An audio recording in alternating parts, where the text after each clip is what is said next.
오늘의 말씀 고린도후서 10장입니다. 고린도후서 10장.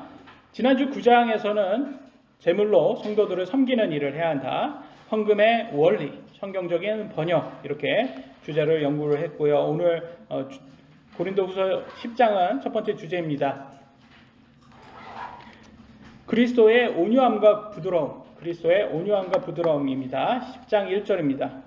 나 바울은 이제 그리스도의 온유함과 부드러움을 힘입어 직접 너희에게 간청하노니 내가 너희와 함께 너희 가운데 있으면 비천하고 떠나 있으면 너희를 향해 담대하지만, 여기에서 비천하고 하는 베이스, 그러니까 바닥에 좀 떨어진 것 같아요. 내가 바닷가 같은 그런 배후를 지금 받고 있다는 걸 볼 수 있어요. 그럼에도 불구하고 그리스도의 온유함과 부드러움으로 고린도 교회를 계속 사역하려고 합니다.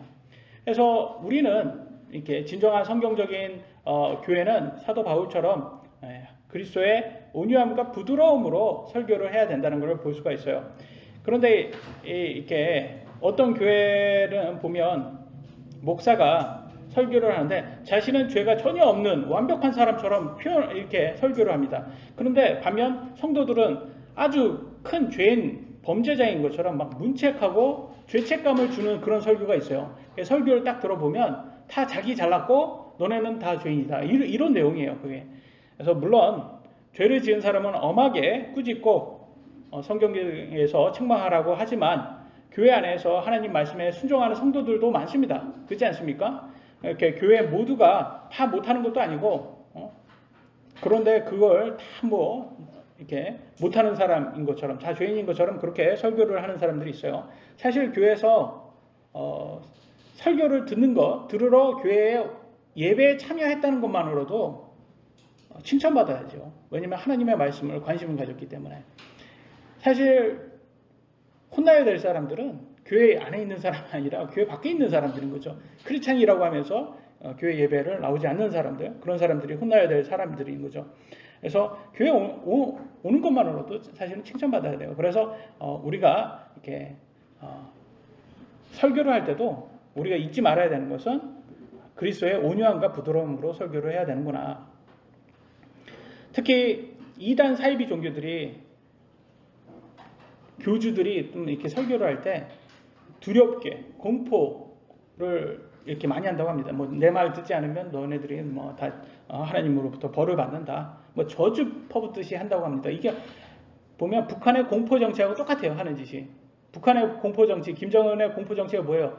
너네들 이 북한 여기 내 말 듣지 않고 거기서 자꾸 중국으로 넘어가거나 남한으로, 대한민국으로 도망가 버리면 내가 다 죽여버리겠다. 그래서 다 공포 정치하고 누구 거를 뺏는다 그러면 다 공개 처형하고 그래가지고 사람들을 다 공포스럽게 만들잖아요. 그런 거와 마찬가지로 이렇게 이 사이비 단체나 교주들이 이렇게 공포 정치로 절대 복종, 나에게 절대 복종하게끔 만든다고 합니다. 심지어는 어떤 이렇게 대형 교회인데 자기한테 이렇게 복종하지 않는다고, 이렇게 자기의 이렇게 이 목사가 좀 문제가 많았던 것 같아요. 교회 돈을 횡령하고 성적으로도 이렇게 성희롱을 했던 것 같아요. 교회 성도들. 그런 것에 대해서 문제 야기가 되잖아요. 그러니까 자기를 지지하는 사람들은 이렇게 하고 자기를 지지하지 않는 사람, 그거를 문제 제기한 사람들은 이게 대예배니까 대예배 때 기도를 할 때 그 사람 이름을 호명하면서 저주를 하더라고요. 그걸 보면 야, 저런 교회가 다 있냐. 근데 한국에서 굉장히 큰 교회였어요. 그게 TV에도 나올 정도로. 그래서 참 저런 거에서 보면 야, 저런 교회에서 예수 그리스도의 온유함과 부드러움은 과연 어디 있나라고 생각이 되더라고요. 사실 저는 미국에서 보면, 미국에서 특히 독립침례 쪽이 좀 약간 그쪽에 좀 가까워요. 무섭게 하는 테너시 사커라고 해가지고 말을 할 때도 이렇게 무슨 옥션에서 이런 하는 사람처럼 그렇게 설교를 하는 거예요. 제가 옆에서 들어보면 저게 무슨 말을 하는 건지 하나도 못 알아듣는데 내용을 보면 하여튼 사람을 다 너는 진짜 죄인이고 지옥에 갈 사람들이다 그러면서 자꾸 무섭게 얘기를 합니다. 말투도 굉장히 무섭게 얘기하고. 근데 사실 경상도도 좀 약간 그런 게 있죠. 이렇게 경상도 사람들이, 가족들이 만나서 막 얘기를 하는데 이 수도권인 저 같은 사람들이 딱 보면 무슨 일 있어? 화가 많이 난 것 같은데? 그러면 아니야 그냥 대화하는 거야. 이렇게 액센트만으로도 이렇게 말투만으로도 이렇게 좀 차이가 있는 것 같아요. 그래서 저는 그런 생각이 들어요. 이렇게 사실 성경 자체가, 내용 자체가 우리가 심판을 많이 다루고 있고, 또 어떻게 보면 저주도 많이 담긴 내용, 또 우리 육신적으로는 불편한 내용이 많아요. 그러기 때문에 더욱더 예수 그리스도의 온유함과 부드러운 목소리로, 그런 톤으로 많은 성도들에게 저주가 아니라 이게 심판을 피하는 길이라는 것을 알려주는 그렇게 설교를 해야 된다라고 저는 그렇게 믿습니다. 그런데 막상 이렇게 바울이죠. 사도 바울은 그렇게 설교를 했더니 사람들이 좀 우습게 알았던 것 같아요. 바울 너가 참 이렇게 다른 유명한 사람들은 막 무섭게 설교를 하고, 너는 편지는 참 무섭게 잘 쓰던데, 편지는 그렇게 무섭게 잘 쓰면서 실제 와서 보니까 말투도 서툴고 막 이렇게 이렇게 너무 온유하게 여성스럽게 막 이렇게 하는 것 같아. 그러면서 막 지적질하고 막 사기꾼 취급하고, 너가 가짜 아니야? 네 진짜 사도 맞아? 그러니까 여기에서 보면 1절에 뭐라고 나왔어요? 여기에서 보면 비천하게 가까이 그들하고 있으면 비천하게 됐다라는 것은, 여기에서 영어로 보면 베이스, 바닥이에요. 바닥, 베이스. 그러니까 좀 바닥처럼 이렇게 완전 바닥으로 대우를 했던 것 같아요. 사도 바울은 완전 바닥과 같이. 그래서 그런 것들을 보면서 그 10장 10절에 보면 그 내용이 있어요. 아까 제가 말씀드린 거요. 고린도후서 10장 10절에 이렇게 나왔습니다. 그들이 말하기를 그의 편지는 무게가 있고 힘이 있으나, 이렇게 좀 무섭게, 좀 엄격하게 했다는 거예요. 그가 몸으로 함께 할 때는 약하고 그의 말도 형편없도다 하는도다. 말투도 좀 서툴고 막 와가지고 온유하고 부드럽게 하는데, 그게 자기들한테는 이렇게 마음에 와닿지가 않은 거예요. 그게 지금 목사가 저래, 지금 카리스마도 없고 막 그러는 거예요.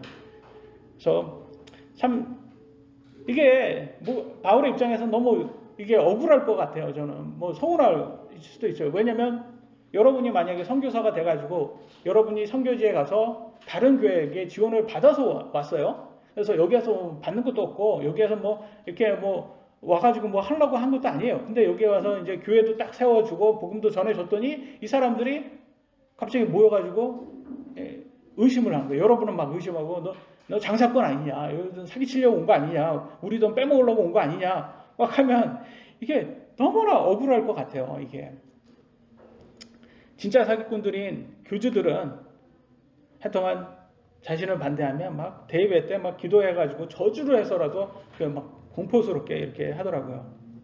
근데 실제로는 이렇게 부드럽게 하면 사람들은 좀 약간, 약자에는 강하고 강자는 약한 게 또 사람 아닙니까? 그러니까 약하니까 저 별거 아니다, 저 목사 별거 아니다 그러면서 오히려 괴롭혀요.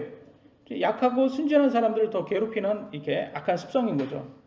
그래서 누가 이렇게 나쁘게 교회 안에서 이렇게 사람들 선동해서 바울을 이렇게 무시하자, 이렇게 바울 저거 사기꾼이다 이렇게 하는 사람들이 누구냐라고 제가 생각을 했을 때는 벨리알의 자식인 것 같아요. 벨리알의. 여러분 구약에 읽으실 때 벨리알의 자식이다, 이런 구절을 보았을 거예요. 이렇게 벨리알은 이렇게 하나님을 믿지 않는 허영심 많은 불량배들 이를 칭할 때 이렇게 벨리알의 자식이다라고 말합니다. 그럼 벨리알은 누군데 벨리알의 자식이라고 말할까? 벨리알은 사탄인 거예요. 루시퍼가 이제 우리가 말하는 주 사탄이고, 벨리알도 루시퍼와 같은 악독한 타락 선사입니다. 근데 그의 자식들은 뭘로 유명하냐면 술 주정뱅이로 유명하답니다. 술을 막 좋아하고 막 그러나 봐요. 허영심 많은 불량배 생각하시면 됩니다. 근데 고린도 교회 안에서도 이렇게 술을 좋아하고 허영심 많은 불량배인 벨리알의 자식들이 있었던 것 같아요. 그래서 우리가 항상 볼 거는 교회라고 해서 다 구원받은 사람만 있는 것은 아니다. 왜? 이 사탄이 자기의 자식들인 가라지들을 교회 안에 많이 뿌려놔요. 그러니까 저희 같은 작은 교회도 뿌려질 수 있는데, 큰 교회, 대형 교회 같은 경우는, 고린도 교회는 대형 교회였으니까 얼마나 많이 이제 사탄이 이렇게 가라지들을 뿌렸겠습니까? 그러니까 이런 벨리알의 자식들이 사도 바울을 사기꾼으로 취급하고 선동하고 막 그런 거예요. 그럼에도 불구하고 사도 바울은 항상 그리스도의 온유함과 부드러움으로 간청하는 모습을 볼 수가 있습니다. 2절 보도록 하겠습니다. 너에게 간청하노니, 간청 나오죠? 내가 너희와 함께 있을 때 그 확신을 가지고 너희를 담대히 대하지 않게 하라. 사실 사도 바울도 엄하게 대할 수가 있어요. 엄격하게 대할 수 있습니다. 아주 꾸짖을 수도 있고 책망할 수도 있어요. 그러나 우리를 육신에 따라 걷는 자로 생각하는 자들에 대하여는 내가 그런 확신을 가지고 담대히 대할 줄을 생각하노라. 무슨 말이냐면 육신적인 사람으로 사도 바울을 사기꾼으로 취급하는 사람들이 있어요. 야, 사도 바울 와가지고 사실은 저기 장사하려고 온 거야. 저기 우리들 어떻게, 우리 재산 어떻게 탐내려고 온 거야. 저거 사기치려는 교주, 사이비 교주하고 같은 거야. 이런 식으로 대하는 사람들에게는 엄하게, 그들을 엄하게 대한다고 이렇게 말을 합니다. 우리가 사실 알 수 있는 건 사도 바울도 그렇고 우리들도 그렇고 다 사람이다 보니까 이 사람의 마음은 몰라요. 우리가 저 사람이 어떤 마음을 가졌는지 몰라요. 그죠? 그런데 우리는 뭘로 판단할 수 있어요? 행동, 행위, 열매로 판단할 수밖에 없어요. 근데 예수님은 안 그랬어요. 예수님은 우리보다 하나님이시기 때문에 사람의 마음을 봤어요. 그러니까 행동도 뭐 보시지만 그 사람들의 마음을 보시고 행동 나오기 전부터 바리새인들한테는 막 저주를 막 퍼부어요. 예수님이 저주 퍼부는 거 보면 무서워요. 옆에서 볼 때도 그거 보면 얼마나 무섭습니까? 근데 더 예수님은 그렇게 할 수 있었던 이유는 뭐예요? 사람의 마음을 읽으셨기 때문에 그 사람이 저 사람이 저 바리새인들 저거 사탄의 가라지다. 쟤네는 뭐 믿을 기회도 없다. 구원받을 그런 생각도 없는 애들이야. 뭐 지옥 갈 애들이야. 그러니까 막 저주를 퍼붓는 걸 볼 수가 있어요. 그래서 마태복음 9장 4절에 보면 예수님께서 그들의 생각을 아시고 이 말이 뭐냐면 그들이 어떤 사람인지 그들의 구원 여부까지도 예수님은 다 아셨어요. 근데 사도 바울은 예수님이 아니잖아요. 사도 바울은 열매로밖에 판단할 수 없는 우리와 같이 사람이기 때문에 열매로밖에 판단할 수 없기 때문에 고린도 교회에게 계속 얘기하는 겁니다. 내가 간청한다. 너네 벨리알의 자식과 같은 그런 행동하지 말아라. 그런 열매를 하지 말아라. 정말 나를 사기꾼으로 취급하냐? 뭐 사기꾼 눈에는 사기꾼만 보이냐? 다 사기꾼 그런 식으로 얘기를 지금 하고 합니다. 계속 바뀌어라 라고 하는 거예요. 저희도 여기에 이제 딱 이제 왔어요. 여기 와서 저희 집에서 이제 저희 집에서 하다가 이렇게 좀 한국에서 좀 약간 집에서 가정 예배 그러면 좀 약간 이단으로 이상하게 보더라고요. 그래서 그런 것들도 저도 느꼈고 그래서 좀 약간 우리가 뭐 교회 재정은 없었지만 좀 무리를 해서라도 그때 제가 또 저기 오지 않았습니까? 안면 마비가 오면서 엄청 스트레스를 나는 몰랐지만 내 몸은 스트레스를 엄청 많이 받고 있구나. 그래서 내가 뭔가를 해야 되겠다라고 생각하고 좀 너무 부담스러우니까 그때는 사실은 운영비도 나오지 않았어요. 40만 원? 교회 헌금이 40만 원이었을 때였어요. 그러니까 사실은 운영비가 나올 수도 없는 그런 환경이었어요. 그러니까 내가 우리 가족이 약간은 더 무리를 해서라도 하자. 그러고 해서 학원으로 같이 병행을 하면 거기에서 나오는 수입으로 이렇게 좀 지탱할 수 있지 않겠냐라고 해서 했어요. 학원도 같이 이렇게 했어요. 그러면 사람들이 뭐라고 받겠습니까? 저희를. 저기 학원 하려고 저러는구나. 저게 학원 하려고 하는 거네. 저기 장사하려고 왔네. 이런 식으로 본단 말이에요. 그런 대접도 그런 취급도 받았고 그렇게 봤을 때 좀 억울했죠. 억울했죠. 그래서 제가 제 열매를 좀 보시라고 지금 교회 지금 학원에 지금 이 인테리어냐 지금 여기가 교회 인테리어냐 학원 누가 이렇게 인테리어를 학원이 이런 식으로 교실이 작은 교실로 이렇게 학원이 하지 이렇게 크게 누가 합니까? 딱 2개만 이렇게 크게. 그래서 제가 이렇게 막 말을 했는데도 뭐 이렇게 공격할 사람은 여전히 공격을 하더라고요. 그러니까 오늘날 이렇게 좌파들이 이렇게 프레임을 만들어서 저 사람 나쁜 놈이다 공격하자 뭐 이렇게 하듯이 그렇게 프레임을 만들어서 공격을 하더라고요. 그래서 그런 경험을 해 보니까 이렇게 이 고린도 교회도 그런 사람이 있었구나. 이 바울에게 너가 사기꾼이다라고 하는 사람들이 있구나라는 걸 볼 수가 있습니다. 3장 4절 같이 한번 읽어볼까요? 시작. 그가 육신에서 거나 육신을 따라 싸우지 아니하노니 우리의 전쟁 무기는 육신에 속하지 아니하고 하나님을 통해 능력하여 강한 요새들도 무너뜨리리이다. 아멘. 하나님의 말씀이요 강한 요새도 무너뜨린다고 합니다. 우리는요 육신적인 싸움이 아니에요. 그래서 그들이 공격을 한다고 해서 우리가 그러면 육신적으로 그냥 이렇게 싸울까요? 그럴 필요가 없다라는 거예요. 우리는 정말 우리가 싸워야 되는 것은 악한 이 사탄의 사상 그런 것들이에요. 1989년도에 독일의 베를린 장벽이 무너졌어요. 그 TV에서 우리가 봤죠. 89년도에. 우리가 뭐 어렸을 때였으니까 잘은 모르지만 약간 지금도 보면 화질이 굉장히 떨어지는 걸로 막 이렇게 막 사람들 넘어가잖아요. 그거 왜 그렇게 무너졌는지 아세요?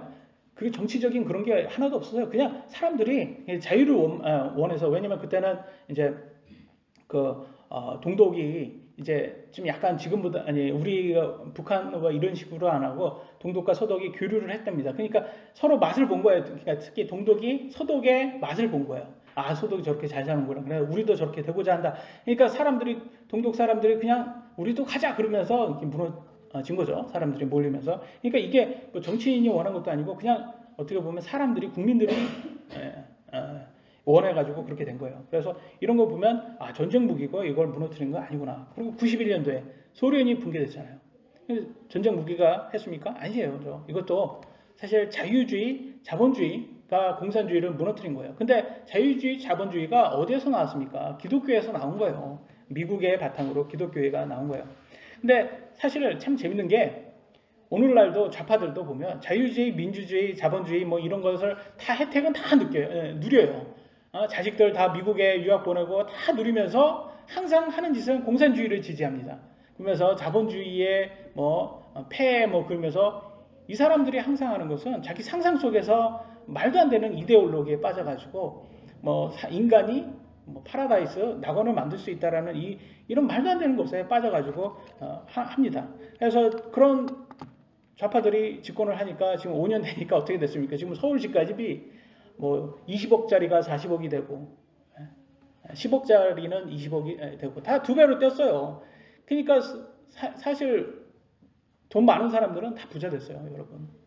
그런 집 한 채씩 있는 사람들, 2채씩 있는 사람 얼마나 부자 됐습니까? 근데 수도권에 살지도 않고 사실 또 수도권에 사는 사람들도 집이 없는 사람들 얼마나 지금 이게 좀 이게 말도 안 되는 말 느껴지잖아요. 그래서 이 좌파가 지지를 하면 좌파가 정권을 잡으면 이렇게 되는구나라는 것을 알 수가 있습니다. 그렇기 때문에 우리가 항상 생각해야 되는 건 이렇게 이 좌파 공산주의가 이게 유물론에서 나온 거예요.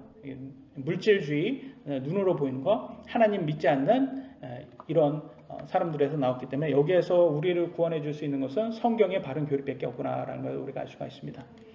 두 번째, 5절.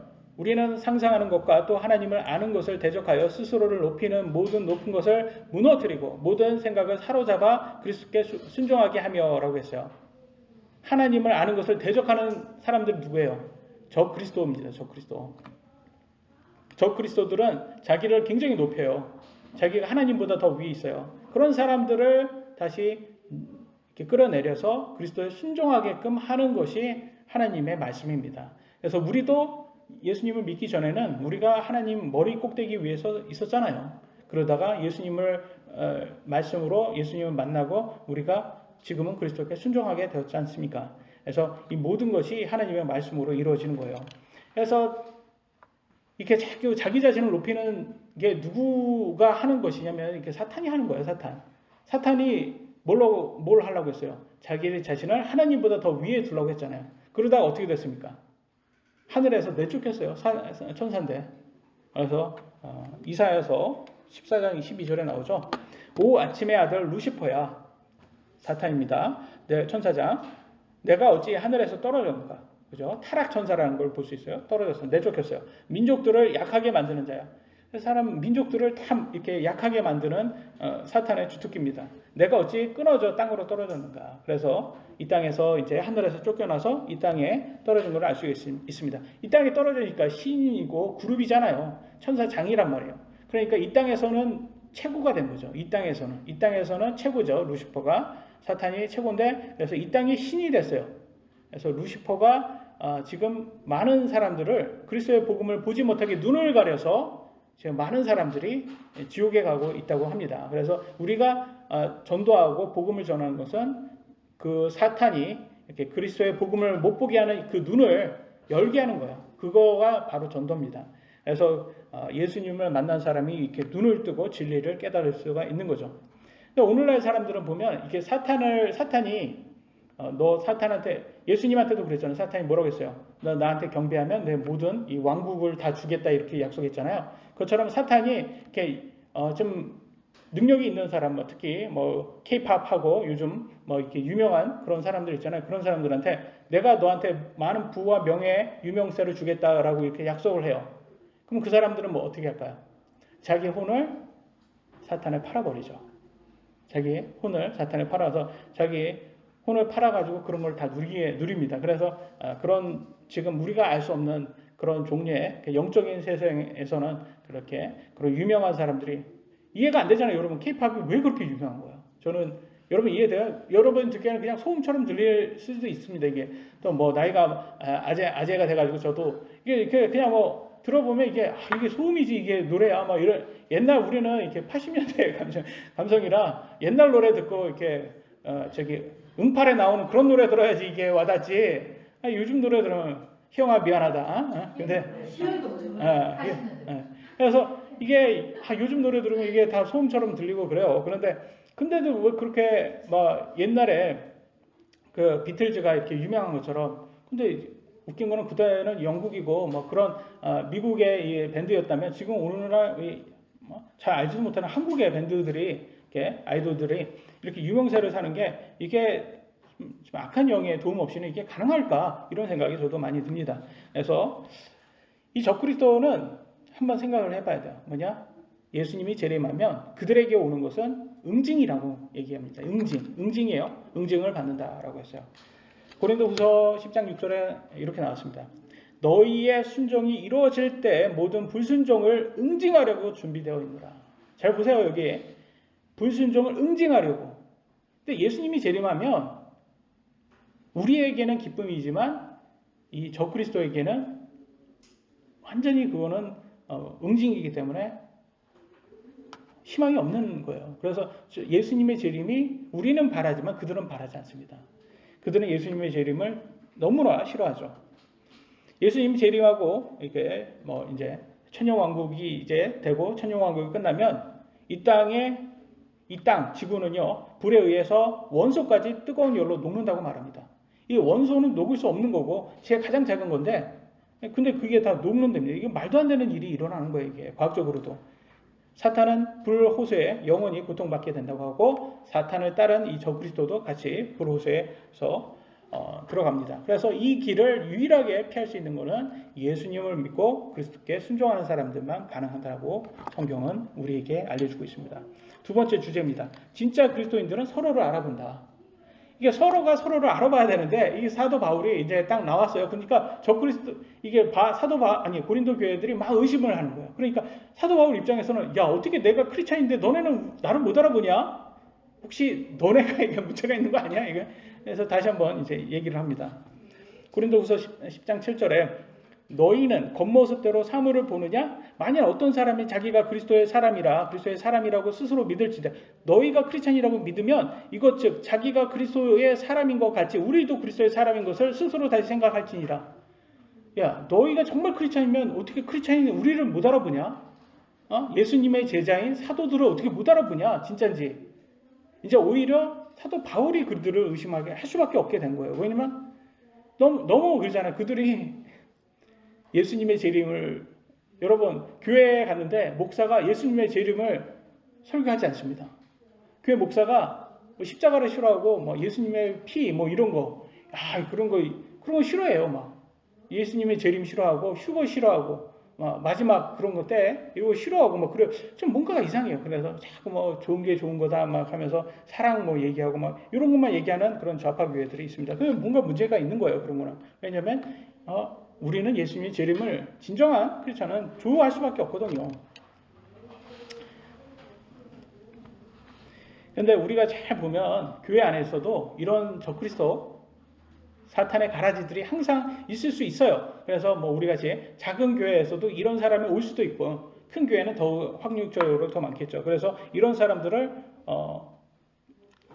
조용히 하라고 경고하는 구절도 있습니다. 데살로니가 후서 3장 11절에 이렇게 나오죠.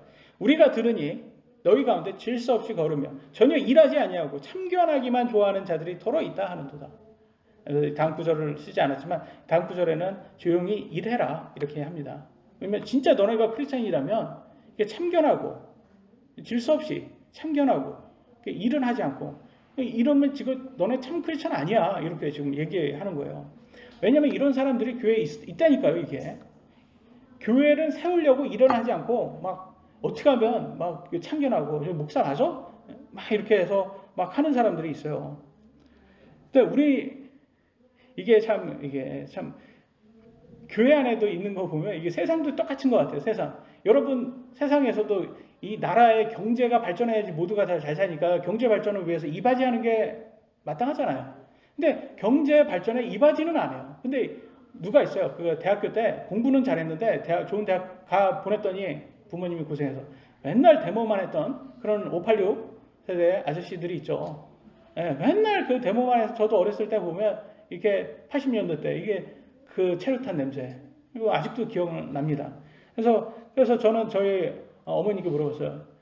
저 삼촌들 왜 저렇게 뉴스에 보면 이렇게 저렇게 난리 났냐. 그러니까 뜨거운 밥 먹고 쓸데없이 저지랄만 한다고 저희 어머니가 욕하더라고요. 그래 저는 어렸을 때 왜 저렇게 쓸데없이 싸울까. 뭐 이렇게 열심히 일을 해야 할 사람들이. 근데 이런 사람들이 나라는 이바지 않고 이렇게 하면서 이게 또 어떻게 돈벌이가 돼가지고 좌파 이렇게 파리로 해가지고 지금 막 정치인도 되고 막 그러잖아요. 또 요즘도 이슈 나오는 게 장애인 단체들. 웃겨요. 5년 동안 잠잠하다가 5년 이제 끝날 때 되니까 이제 막 지하철 나와가지고 막 이렇게 하고 아니 뭐 5년 동안 왜 안 했냔 말이에요. 장애인들을 위해서 왜 그들이 원하는 것처럼 왜 이제 장애인들을 원하는 그거대로 왜 5년 동안 뭐 했냔 말이에요. 안 만들어줬냔 말이에요. 환경단체, 동물보호단체, 공산주의, 좌파, 운동권들 왜 다 똑같은 목소리를 하고 똑같은 나라를 도움을 안 주고 그래서 거의 뭐 사이비 종교단체하고 비슷한 것 같아요. 그래서 보면 공산주의라는 게 왜냐하면 나라는 이해하지 않고 데모만 하고 노조를 만들어가지고 나라 기업을 더 못하게 만들고 해서 요즘 20대 취준생들 얼마나 많습니까? 아니 그런 사람들 그러니까 그 노조들 50대 억대 연봉 노조들 그 사람들만 해고해도 정말로 많은 수만 명의 20대 취준생들을 다 취업시킬 수 있을 거예요. 오히려 회사는 더 좋아할 거예요. 더 젊은 피를 더 저렴하게 쓸 수 있으니까 더 좋습니다. 근데 그렇게 방해만 하는 사람들이 있다. 교회나 세상이나. 8절입니다. 주께서 우리에게 주신 우리의 권위는 너희를 무너뜨리라고 주신 것이 아니요 세우라고 주신 것인즉 그것에 대하여 내가 조금 더 자랑해도 부끄럽지 아니하리라. 무슨 말이에요? 사도 바울이 무엇에 힘썼어요? 고린도 교회를 교회 세우는데 힘썼다는 거예요. 그건 내가 자랑해도 부끄럽지 않을 만큼 최선을 다했다고 지금 얘기하고 있어요. 그러니까 교회를 세우는 사람이 있고 자꾸 교회 예배를 막 뭉거뜨리는 그런 사람들이 있어요.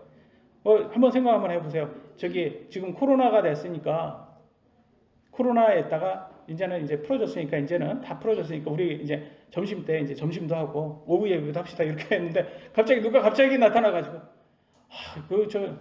굳이 그렇게 할 필요가 있습니까? 자꾸 막 오후 예배를 뭐 어떻게 하면 안 하려고 이렇게 하는 사람들이 있을 수 있는 거예요.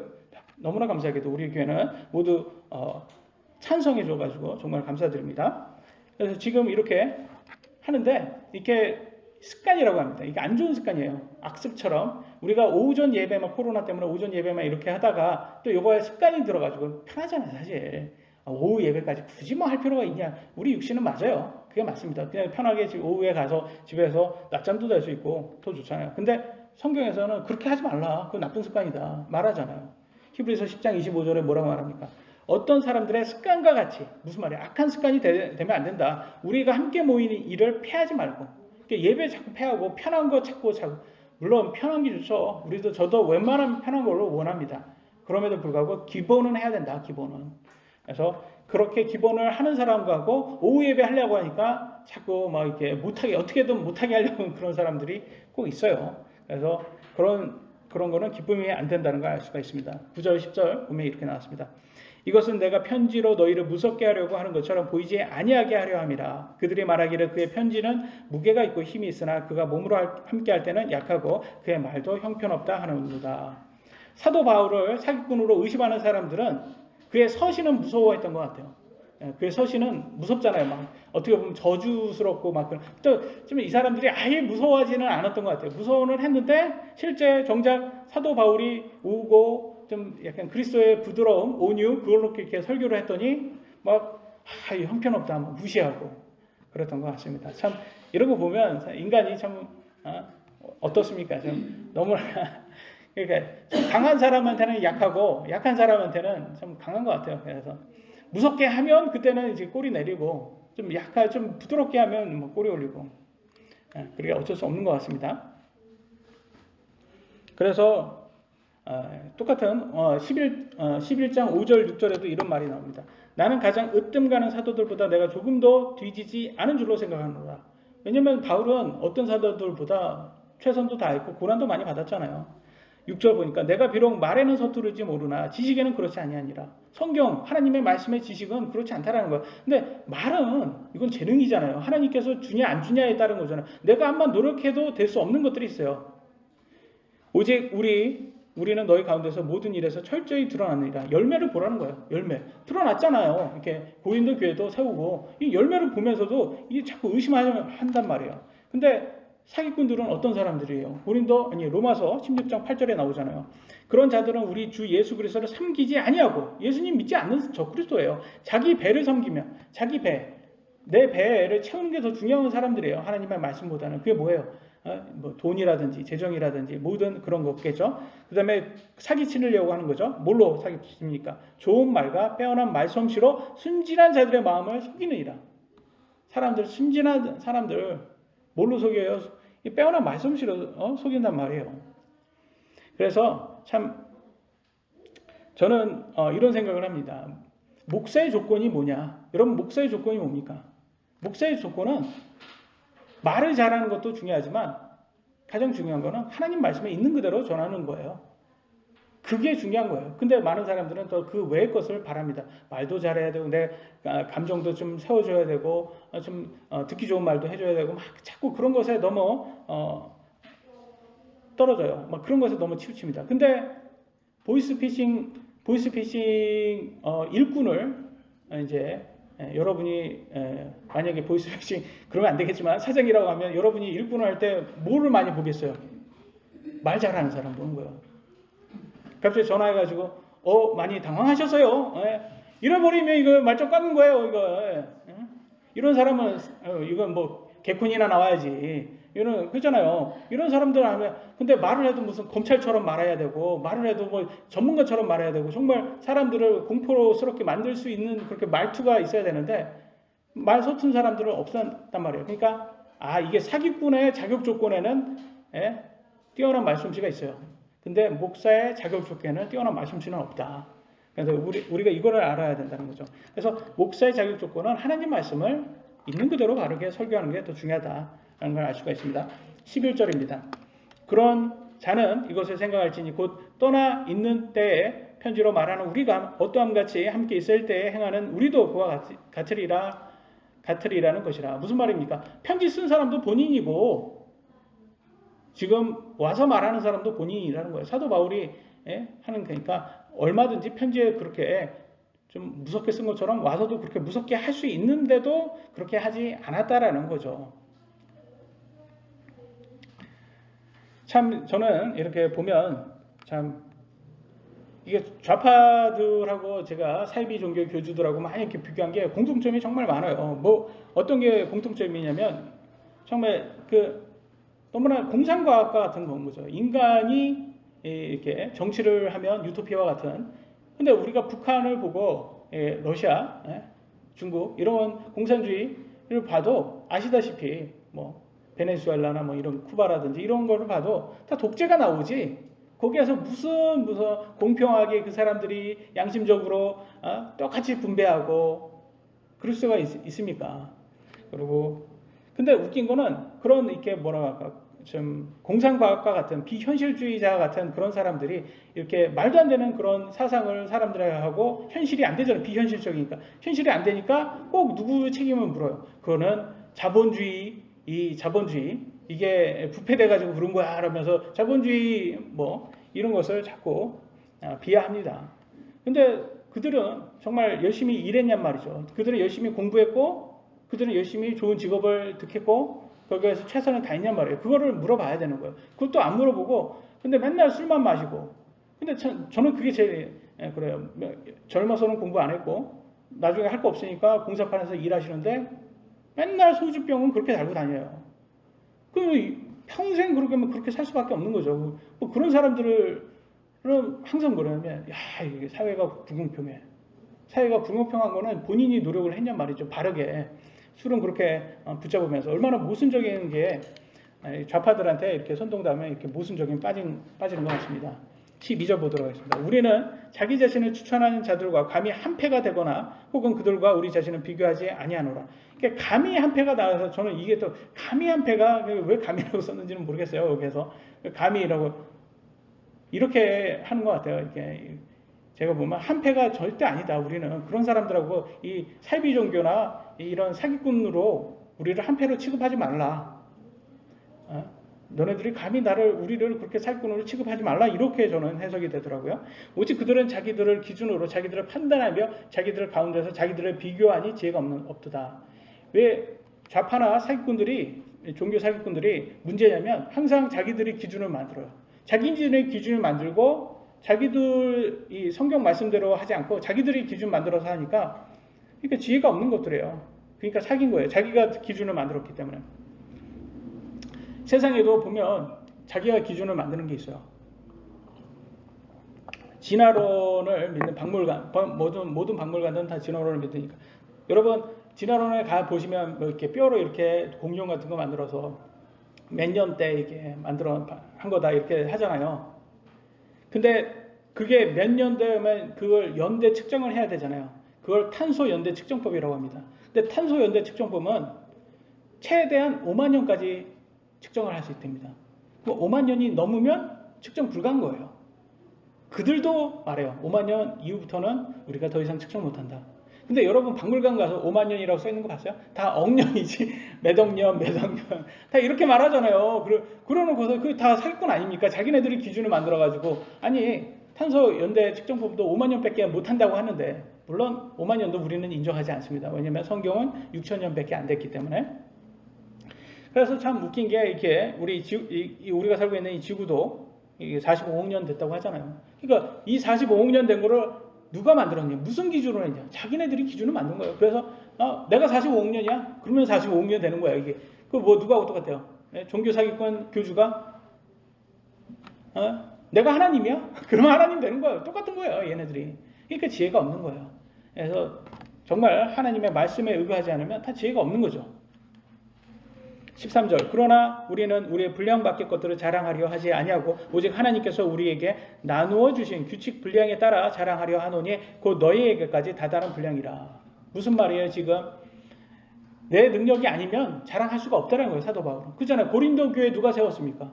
사도들이 세운 거 아니에요. 누가 다달았어요 고린도에? 이 사도들이 한 거 아니에요. 사도들이 사도들의 업적을 자랑하는 것밖에 없는 거예요. 그건 맞는 거잖아요. 자기네들 업적 자기가 자랑하는데 그게 왜 문제예요? 자기가 업적이 아닌 것을 자랑하는 그게 사기꾼이죠. 그래서 저는 이렇게 여기에서 보면 규칙의 분량이라고 되어 있습니다. 그래서 하나님은 참 질서와 규칙을 많이 중요시한다는 걸 알 수가 있어요. 그래서 참 창조는 질서와 규칙에 기반을 하죠. 그런데 진화론의 대폭발, 빅뱅 우주론이라고 하죠. 대폭발은 말이 안 되는 거예요. 그거는 무질서예요. 여러분 배터리가 터져서 요즘 전기차가 많이 나는데 배터리가 터져서 중간에 뉴스에 막 나올 때가 있어요. 근데 배터리가 딱 터졌더니 벤츠 전기차 2대가 딱 만들어지는 거예요. 저는 너무 좋을 것 같아요. 전기차를 좋아하는 입장에서 전기차를 타보고 싶은 입장에서는 전기차 2대가 전기차 그러면 또 많이 터뜨려질 것 같아요. 그럼 더 4대, 6대가 되고 2배로 계속 터질 거 아닙니까? 얼마나 허풍입니까 이게. 터져서 어떻게 이렇게 질서가 나옵니까? 터지면 없어지죠. 터지면 더 망가뜨리죠. 그러니까 이런 거예요. 얘네들은 말은 공상과학인 거예요. 공상과학. 말도 안 되는 현실 비서현실. 소득주도 성장. 말이 됩니까? 소득주도 성장? 여러분이 돈을 많이 써야지 기업이 돈을 많이 번다는 거예요. 근데 여러분이 돈을 많이 쓰려면 기업이 많이 월급을 줘야 되는데 그게 먼저 선행돼야 되는데 그게 아니라 그냥 돈을 무조건 많이 쓰래요. 그러면 기업이 부자가 된다는 거예요. 여러분이 돈을 써야지 소득을 해야 그러니까 소득을 그러니까 만약에 기업이 여러분에게 인건비를 많이 주면 그냥 여러분이 많이 쓸 수 있으니까 그게 이제 성장하게끔 만들어주는데 기업의 입장에서는 여러분에게 소득을 많이 주면 지출이 있기 때문에 기업 입장에서는 성장이 아니라 그죠? 더 떨어지는 거죠. 그러니까 적자인 거예요, 적자.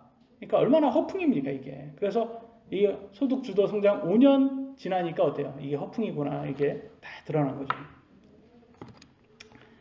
그래서 우리가 참 이 허풍에 빠지지 않아야 된다는 것을 우리가 잘 알 수 있습니다. 14절 우리는 마치 너희에게 다다르지 아니한 것 같이 우리의 분량을 넘어 뻗어나가지 아니하노니 우리는 그리스도의 복음을 선포하는 가운데 너희에게 이르렀느니라. 무슨 말이에요 이게?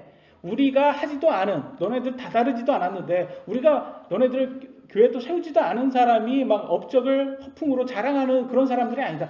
우리는 다다랐고 우리가 교회를 세우지 않았냐. 그러니까 우리는 지금 말하는 거다라고 합니다. 그래서 저는 이렇게 자기가 하지 않은 것을 막 업적을 자랑하는 사람들 보면 좀 약간 이것도 좀 정신병인 것 같아요. 조국이 뭐 그러잖아요. 자기애가 강해서 뭐라고 해야 돼? 나르시시즘이라고 하더라고요. 나르시시즘. 그래가지고 모든 거짓말로 더 거짓말을 숨기기 위해서 더 거짓말을 많이 하더라고요. 그래서 조현병이라고 하더라고요. 정신분열병 같이 이게 좀 자기 업적을 하는 게 아니라 남의 업적을 자꾸 자기 것처럼 이렇게 하는 거. 뭐 기생충 영화가 유명해지니까 이렇게 초대를 하고 그래서 BTS가 유명해지니까 초대를 해서 자꾸 남의 업적을 자기 업적으로 하는 그런 사람들이 있어요. 그래서 이렇게 정치 방역으로 사람들을 그렇게 자유를 다 제한을 하더니 이동의 자유를 제한하더니 자영업자 다 망했는데 이제 와서는 괜찮다고 사람들 많이 안 죽었다고 이렇게 자랑하는 말도 안 되는 그런.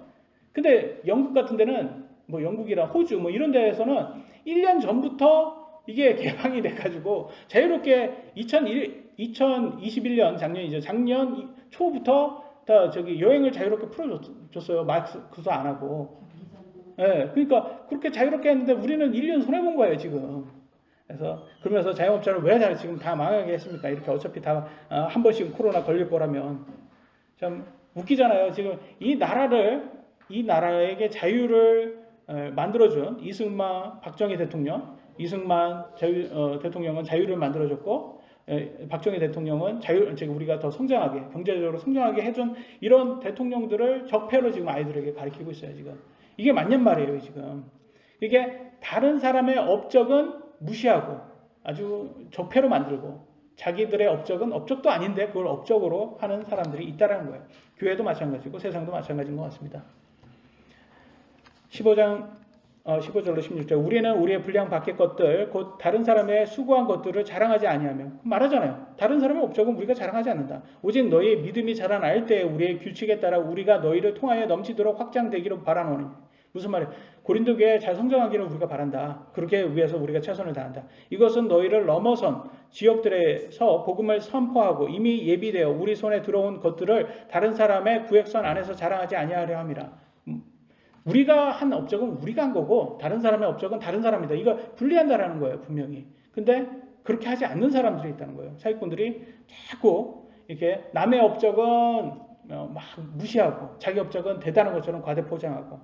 4대강, 여러분 4대강 22조 썼다고 얼마나 지금 막 뭐라고 했습니까? 근데 4대강 된 다음에 홍수가 줄고 산업 용수, 농업 용수가 충만해졌답니다. 많이 이렇게 물을 담아두니까 그러니까 거기에서 그거 하는 사람들은 굉장히 좋다는 거예요. 그 물 없어지면 절대 안 된다. 댐 없어지면 안 된다. 보 없어지면 안 된다라고 외칠 정도로 그렇게 좋대요. 근데 여러분 자전거 길을 이렇게 가보셨어요? 이게 자전거 길 그게 다 이렇게 4대강 하면서 만들어진 건데 자전거 길을 이렇게 보면 낙동강을 이렇게 바라보면서 이렇게 딱 가잖아요. 그 뷰 맛집이에요. 그게 요즘 말하는 뷰 맛집. 그게 서민들도 할 수 있는 거잖아요. 그 자전거만 있으면 누구나 볼 수 있는 그런 걸 서민들도 다 누릴 수 있게 만들어준 게 어떻게 보면 좌파들은 그렇게 돈 헛되게 썼다는 4대강 22조로 이루어진 거예요. 근데 지금 현 정부는 어떻게 되면 고용 창출로 54조를 썼습니다. 54조를 썼는데 지금 근데 실업률은 한국의 지금 실업률이 뭐 여기에 지금 볼 수 있는데 실업률이 하여튼 외환 99년도 외환 위기 이후 최고로 안 좋답니다. 실업자가 97만 명인데 54조면 1인당 5,500만 원을 줄 수 있는 돈이래요. 그러니까 97만 명에게 1인당 5,500만 원을 줄 수 있는 돈으로 문짓을 한 거예요, 지금. 뭐 무슨 짓을 했어요, 지금. 아무것도 지금 언니하면 취업률을 높이려고 할아버지 할머니 용돈 주면서 저기 아이들 횡단보도 잘 건널 수 있도록 그 도와주시고 오시라고 그런 것만 잔디 좀 뽑으라 그 잡초 좀 뽑으라고 할머니들 그런 거 해서 용돈 줘서 취업률 올린 것처럼. 그 뭐예요, 그게? 그 세금 안 쓰면 취업률 떨어지는 걸. 차라리 97만 명한테 5,500만 원 줘서 사업을 해라. 자영업자 해라. 그게 차라리 나았죠. 마지막입니다. 사람들이 아니라 하나님께 인정받아야 한다. 마지막 구절입니다. 17절, 18절. 오직 자랑하는 자는 주 안에서 자랑할지니 자기를 추천하는 자가 인정받지 아니하고 주께서 추천하시는 자가 인정받느니라. 무슨 말입니까? 하나님께 인정받아야 그게 진짜 인정이지. 뭐 성도들이 교회 성도들이 인정하거나 사람들이 추종하는 사람들이 많아야 인정한다. 저는 어떤 목사 보니까 이런 말을 하더라고요. 진짜 리더는 많은 사람들이 따라야지 진짜 리더라고 말을 하더라고요. 그러면 그렇게 따져보면 이만희가 최고의 리더네요, 진짜. 신천지 이만희는 굉장히 많이 따르잖아요. 그러니까 최고의 리더네요. 말이 안 되잖아요. 그러니까 사람들이 많이 추종하고 따른다고 해서 진짜 진정한 리더가 되는 게 아니에요. 누구한테 인정받아요? 하나님께 인정받아요. 여러분 하나님께 인정받으면 어떻게 해야 돼요? 성경대로 할 수밖에 없어요.